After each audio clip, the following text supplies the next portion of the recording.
গণ অভ্যুত্থানে গণহত্যার দায়ে যেহেতু আওয়ামী লীগের কেউ আসলে ওইভাবে বলেননি যে না এই গণহত্যা চালানো যায় না, নেতাকর্মীরা যেহেতু এই বিষয়টিকে তখন বাধা দেয়নি এবং তাদের দলীয় প্রধানকে থামায়নি, যে 1400 মানুষ যখন হত্যা করছিল তখনও কিন্তু তারা তাদের এই দলীয় প্রধানকে থামায়নি। সুতরাং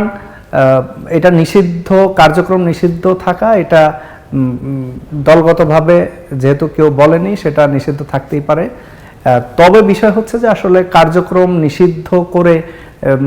দিন শেষে কোনো লাভ হয় না। দিন শেষে যারা এখানে এই গণহত্যার সাথে জড়িত ছিল এবং এই যে বিরোধী পক্ষকে প্রায় ১৫০০ মানুষ ছাত্র জনতাকে খুন করেছে, হত্যাকাণ্ড করেছে, তাদের প্রত্যেককে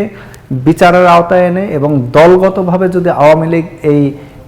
মানে আদালতের মাধ্যমে প্রমাণিত হয় তাহলে তাদেরকে শাস্তির আওতায় এনে পরবর্তীতে তাদের এই শাস্তি ভোগ করলে তাদের আবার যদি জনগণ চায়, মানুষজন যদি তাদেরকে সমর্থন করে তাহলে তারা রাজনীতিতে ফিরতে পারে।